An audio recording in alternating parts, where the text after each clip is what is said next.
I'll just cut to the chase. Big tech's out to get conservatives. That's not a suspicion. That's not a hunch. That's a fact. July 20th, 2020, Google removes the homepages of Breitbart and the Daily Caller.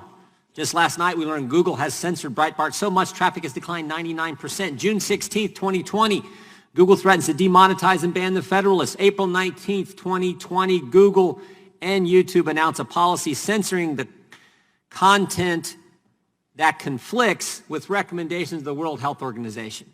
Now think about that. The World Health Organization, the organization that lied to us, the organization that shilled for China.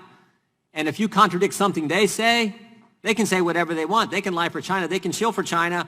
You say something against them, you get censored. June 29th, 2020, Amazon bans President Trump's account on Twitch after he raises concerns about defunding the police. June 4th, 2020, Amazon bans a book critical of the coronavirus lockdowns written by a conservative commentator. May 27th, 2020, Amazon Smile won't let you give to the Family Research Council and the Alliance Defense Fund, but you can give to Planned Parenthood. Facebook, June 19th, 2020, takes down post from President Trump's re-election campaign. November 1st, 2018, Facebook silences a pro-life organization's advertisement. May 19th, 2016, former Facebook employees admit Facebook routinely suppresses conservative views.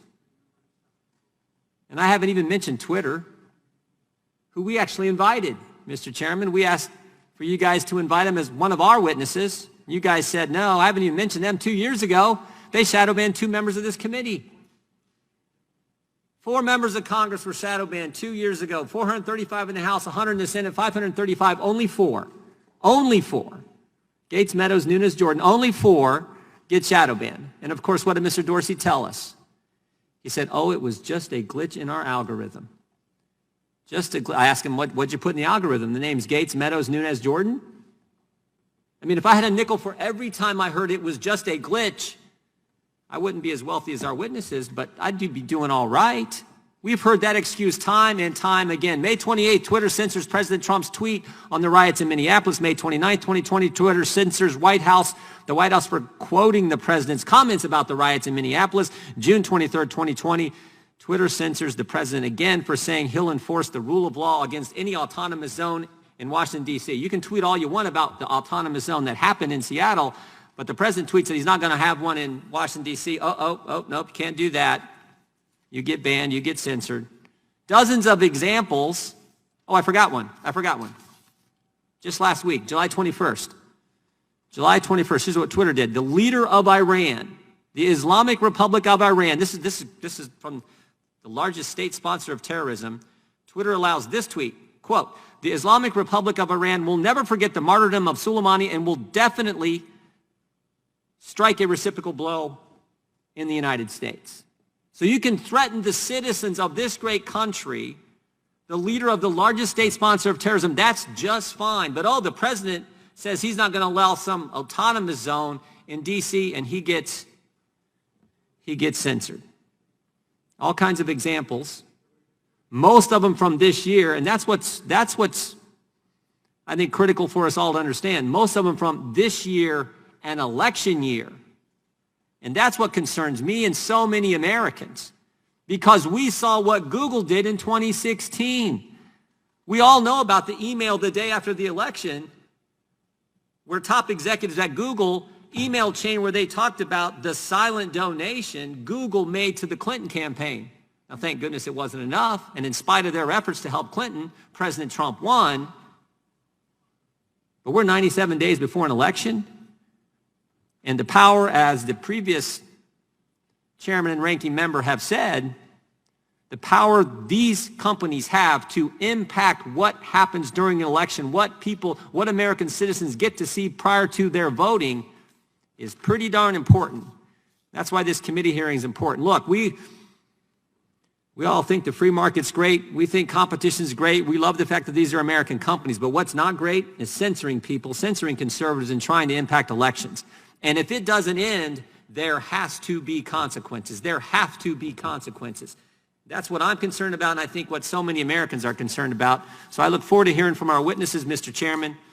Mr. Jordan. Thank you, Mr. Chairman. Dr. Fauci, do protests increase the spread of the virus?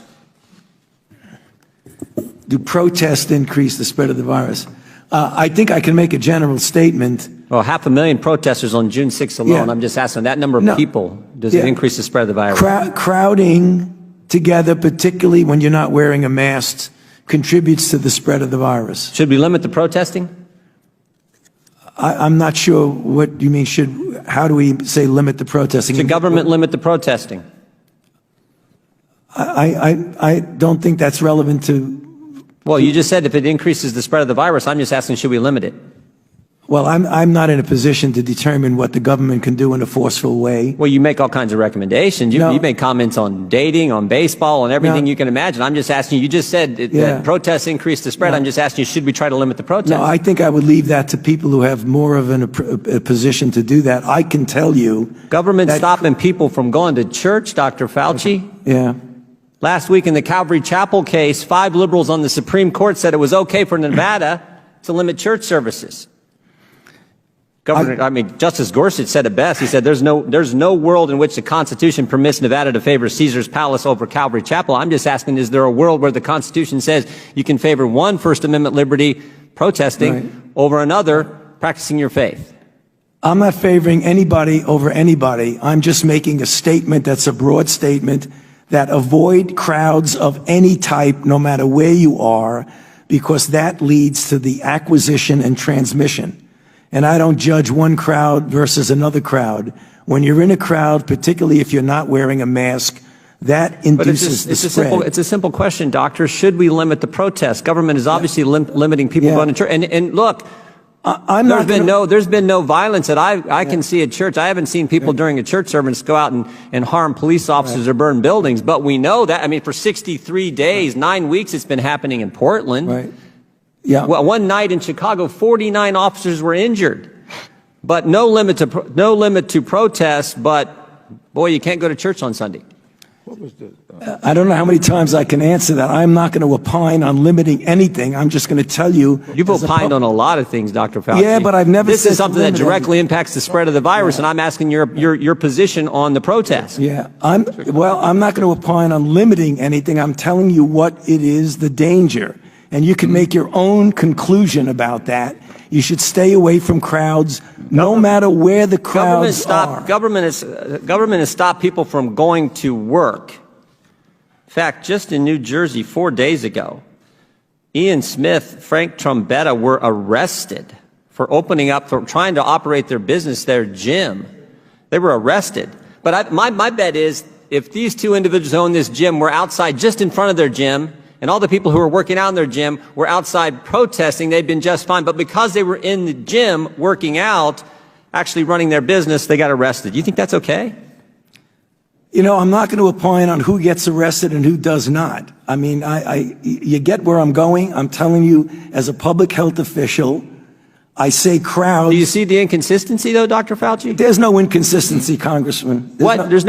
So you're allowed to protest, millions of people on one day in crowds yelling, screaming, but you try to run your business, you get arrested? And if you stood right outside of that same business and protested, you wouldn't get arrested? You don't see an inconsistency there? I don't understand what you're asking me as a public health official to opine on who should get arrested or not. That's not my position. You could ask it as much as you want. You've advocated for certain businesses. You've advocated for certain businesses to be shut down. I'm just asking you on your position on the protest. I haven't seen one.